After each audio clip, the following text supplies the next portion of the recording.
something that I didn't want to talk about it. Yeah, I mean, this team also has a bit of a toxic lineups with the heroes that they've been playing, very annoying to deal with. And seeing him on camera tells me that he is in a good mood. Like this is his, you said 3 players, first time TI, so there's gonna be some nerves playing on the stage most definitely. But seeing him super relaxed, I think they also have no one who's gonna, dad in this team because he's been playing for such a long time that he's gonna give him the good advice. I think there was also a video after EWC where he was telling him how to bounce back, and you can see the connection, you can see the bond between 2 of them. Yeah, that was my biggest question for Satanic. It's like, does he have the champion mindset? Because he has the skill, 100%. This is the most skilled Dota player that we've probably seen in like the last half decade come onto the scene. But my question was, can he survive the pressure? Can he survive the crowd? And did you know there's a fun fact about him? He spent like around a year playing in SEA because his dad was in Vietnam, so he was playing Dota in SEA. That's how we kind of started to notice him like a couple of years back. So P-Vision is an SEA team, is what you're saying? they're the four players and 1 SEA player. Yep. That's what you were That's talking the about. winning that's the formula. combo That was for XG. that was the winning combo Winter said at the start of the day. Yeah, keep it. Yeah, it's great. No one can know. Right, no one will know. No, of course. For this P-Vision and Heroic matchup, we're just still struggling to get some of the players into the lobby, so don't go too far, guys. It's definitely going to start very soon. But we've talked about just how crazy everything is when it comes to a draft, when it comes to a hero, and how to predict that. But what I want to know is, who do you think has had the cleanest gameplay? Heroic on this upturn of not having lost a game win streak. P-Vision just kind of all over the place, but are those wins just as dominant for them? I would say no. They have not been looking clean. In some of the games, they've been really struggling to find what they want to do. I'd say a lot of the times with this position 4 and 5, these weird picks that they do have, it does feel like griefing a little bit, but they seem to manage to find what they want from these type of picks, especially Slark, who's being super annoying. You see him go on one side of the map, try to get something done. You see him dewarding, you teleport, suddenly he collects the information, and then he just bounces back, runs away. Also, Helm of the Dominator from position 4. This is something that 9 class does like to do. I mean, we've seen it mostly from the carry role, some invokers from the mid lane. Offlaners, they love to buy it, but most of the position 4s, they don't love to buy it, but the 9 class, he will definitely do it because he wants to be even more annoying. I think this is the perfect item for him. Yeah, P-Vision is such an interesting team. I mean, Astini himself has said publicly that they always throw once, at least in a series, and In a series? in a game. Sorry, in a game. I don't know if that makes it better or worse. Definitely worse. Definitely worse. But they know that the problems that they have, and I think the heroes that they pick make it more likely that this sort of thing is going to happen. Like, you have an Alchemist running around stunning himself on Ancient stacks. Like, goofy things are going to happen. But on the flip side, I don't think you can call Heroic clean either, because they intentionally create a game which is unclean so that way they can capitalize. The way they play upsets the momentum of their opponents a lot. I think it's very hard to find a rhythm. I think in Dota, it's important to maintain rhythm. You know your heroes are strong right now. You want to play with that rhythm. I think against Hero, it's usually difficult to do because they break the rhythm. They kind of mess everything up, so you don't really know whether you're still strong or not. Yeah, I'm looking at the pre-lobby chat.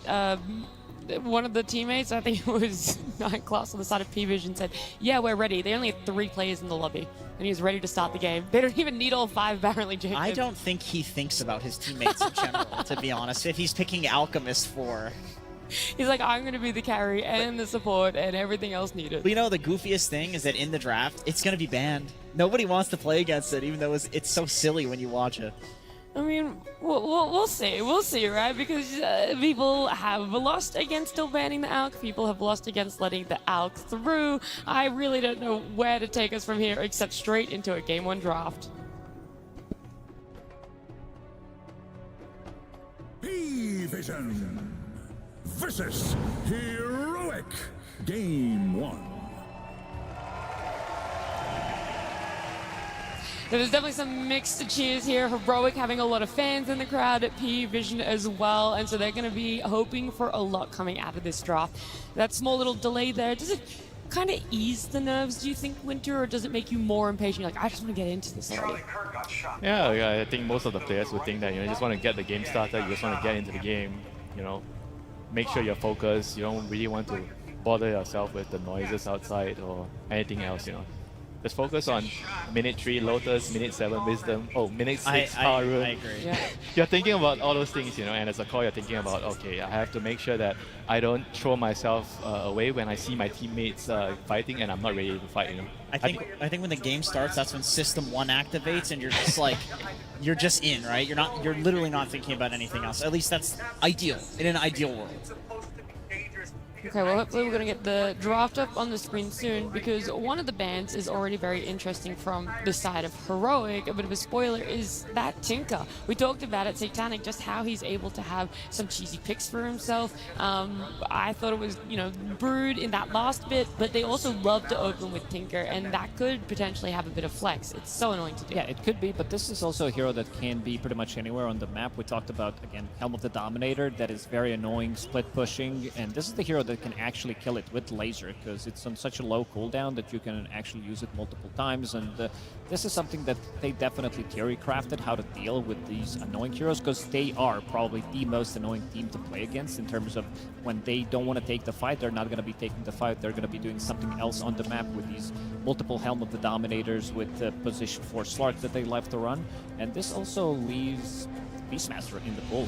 P-Vision wants to grab it because there's no gyrocopter, seeing that there is Undying as well banned out, so potentially it could be a good opener for P-Vision. We talked about them getting like one really good pick at the start of the draft. Mostly it has been offlaner, getting something for DM, some Enigma, and also leaving maybe a bit of a flex with some Kunkka potentially that they can run across 3 different. I mean, I kind of like that though, because if you have to open your draft with Beastmaster, right, and if you're in P-Vision's side, you're probably thinking, oh, if we have Beastmaster often, it means that my position 4 can't actually run around and just do his own thing. He kind of needs to stay and secure his lane, So that's kind of like a little bit of upsetting the way that normally you have correct. to play. 'Cause with Alhamdulillah. Beast, I think that ideally the situation is you have a position 4 that's range, and you want Alhamdulillah, to sit in the lane and Alhamdulillah. secure the Beastmaster's lane.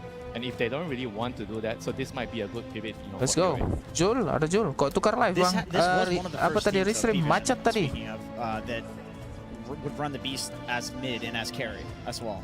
So Koneksi kurang bagus. Aku tinggal boker bentar aja langsung Beast error. gets countered in lane, they just Go man, run it go as man. another position, or like let's say you have a free safe lane as Beastmaster. I could absolutely see Satanic playing Beast. Yeah, when the maps changes were first introduced, we really thought we were... Oh yeah, it's baby! coming. You're kidding. First pick. All right, do your band. What about the stable openers? What happened to that? Oh, we never talked about Heroic teams. There's no stability here. Di jalan ke, They're Bob? doing it for the crowd. Look at the cheeky smiles and KJ and Caps. They definitely knew that Punch was Fresh going to get a reaction. Wow. Cincoba, really Cincoba. respect Tidak, this. tidak. I mean, apa? Hook one-shots Di kosan, di the kosan. door, doesn't one-shot the Dom creep anymore. But I will say, if you're playing Core Pudge, Aghanim Scepter plus Flesh Sheep, you run in, all the Beast summons hitting you, it doesn't do any damage. The Pudge. Beast, This is the first time Aghanims Pudge is also coming to the effectively damage over international time. this Like, year. Flesh Sheep I counters all of this. say. I actually think Pudge Have I is one of got the better checks heroes on the against chains? Beastmaster in general. Once Fresh you get a meat. BKB on Beast, Dismember, you can kill Beast while he's BKB'd with a little bit of extra damage. So it's honestly not a bad pick here. Pudge. But yeah, I agree. Like I'm really shocked First Clockwork pick is not out of Pudge, the pool bro. here. First pick Like Pudge. this is how they make Pudge work as an offlane. Is they do the lane manipulation. It is always You know what, we had this discussion, right? Bahaya, We were saying, Pudge is it Heroic. important to actually ban it, or we just let Lihat them lah ya. get the clockwork, and before you start the game, you try to control your side of the rune, and you anticipate his movement, you place Yo, one, and you dukung kill him siapa, and you guys? try to Dukung block siapa? creeps with the clogs. yeah, and I think we Bikin voting kita. Because Bisa it's bikin voting. important to block the first one. He can do it the next Right, time, but it's not right. not so impactful after that. and we disagreed on this where I think that you would have to invest too much to deal with Schofield, and he loves Gimana to bikin do that. votingnya? he loves to Kenapa? do that. You're playing into his hand. Oh, But dari PC ya? it is an interesting question. I have to see it happen. Who will win? And there it is. Well, you're going to get an answer eventually. Just P-Vision knew this exactly- was coming. One of the better supports to stop that is something like a Bane, because you can just Hidungnya move in and bengkok. sleep him.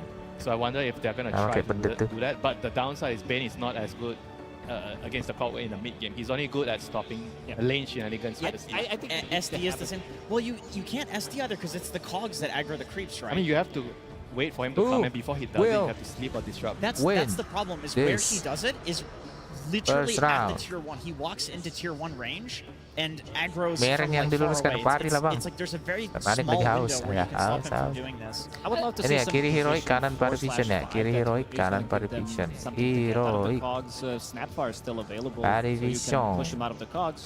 Also potentially good against Hook, Okay. good against this member, so you're not taking the rot damage as well. Yeah, are there any other supports that sort of do that? I do want to go back to the clock a little bit while we're thinking about that, because for me, I'm looking at the P-Vision bands. It's this Enigma and Light. Kalau kalian nanti nontonnya agak mereng-mereng ya, leher ya. Mereng leher. Somewhere else. Why are they so Morty focused on ba? taking out those two Dilihat kamera heroes? deh. Is it a lead-up protection to what they want? Or were they actually looking at this pledge? I not can't necessarily believe having to be it. enough? Ntar guys masuk Discord dulu guys. Tadi belum sempat ke Discord. I think if these two are Wajah supports, lama nih Clockwork berdua and nih. Pudge, Udah it's just berjuang not what kind of ya work mereka out. lama I ya. guess mid Pudge is the Masuk ke idea. main event mereka sudah layak atas Potentially, pantasnya. but I think they're just 3-0 ya. I mean, they must know something that we don't. But that's what I'm wondering, like, we see it. Who will from win our this very first straightforward, just round? offline, Heroic but 50-50 ya. P-Vision aren't Aku necessarily sih showing megang. that same sort of. Waduh, Pacha. Aku sih megang inilah. But Klik either aja way, bang, jangan the kasih snap tahu does bang. come out as well, exactly what you're looking for, Lacoste. Something to help Gimana with those cara skills. nge-clipnya? Yeah, it also gives you Aduh. a good amount of damage. It gives you overwhelming teamfight. Beastmaster, I love the 1-2 combos that you can pretty much kill any Mana hero cara on the map. kliknya? One roar with the Snapfire ulti, Monkey King, Boundless with the Masa I mean, kita don't nggak bisa forget, if milih it's bang? pause Oh fight kita nggak snap, bisa you milih just go karena into kita the yang lane, menyelenggarakan and you gitu. learn Ah your strategy and sudah lah. kill the Hawks. So that is like Aku pengen very ikut annoying juga. for the Clockwork Astaga. in the lane. Pudge is also a very low armor hero. Aku juga. So running into the lane and little shreddering him at level 1 is pretty good. Have you seen the Blightstone build? I have seen the Blightstone build. I don't think it's that good. I feel like little shredder already does what you need it to do. I mean, the weird thing here though is like Pudge Clock is not going to be laning. That's why I'm not a huge fan of like the Monkey Kings and Undyings, these heroes that normally counter the melee offlaners. There will be two lanes. There will be Clockwork cutting one wave, and then Pudge playing on the other wave. And both heroes will be farming just fine. You will 50-50 this lane always. That's why Heroic plays this strategy. So I'm curious to see what P-Vision does. Like, I think that idea of like hard countering it with the Bane makes sense. Or Monkey bringing a King's position forward that can help. more than gold. Crystal Maiden. Crystal Maiden, Hotoga? that's another uncontested hero so What? far at TI, getting picked up here. Which Flanks akan for the membuat Pudge. support Oh, kan yeah. bang? Crystal Maiden. I think it's Pushnya a ya. carry It's a Pudge. carry Pudge. Frostbite. Pacha Wow. core. Also, the Flesh Keep plus the Crystal Maiden facet Barrier. allows you Yeah. to be extremely tanky. Do not mess with this. Like, this is super But scary. insane if you want to turn the fight around with the stick. with the Maybe, barrier, with the maybe. Flesh Keep We as will well. You see, feel like we'll you're gonna see. kill Makanya them, gue and bilang then they just bahaya stop ya. it. There's also Gila. another thing good about CM. She's one of the better Hot. supports at dealing with the helm creep. 'cause you have Ternyata Frostbite, bak and you support, can kinda CM kill support. it It's in the a bit. one thing that still works against the creep. Loh, kok ada If no you're one di sini? laning against a Beastmaster Ini abangnya nggak ini? and Wah, kacau. someone You still builds kill the Gultom, boss. but You what's still the, kill the boss before he gets helm. right? Then, but what's the skill build then Most for of her in lane? most of the time, I think you would get your Frostbite max because you want the The cast max. range and Okay. everything Carry else. buat item apa untuk I think Pudge? cool down the lockdown as well because it's easier for Pudge Pace to follow boots. up if you have a higher.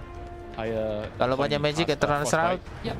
Aganim pastilah ya. CM is just one of the most classic. It's Dagger crazy, like, mungkin. you just die at level 1 if you're not careful, you know. Yeah. Frostbite into hope you die. Ya situasional lah. I love Yang pasti Pudge in the safe lane. Pace I mean, I boots play dan 5, I grief my games.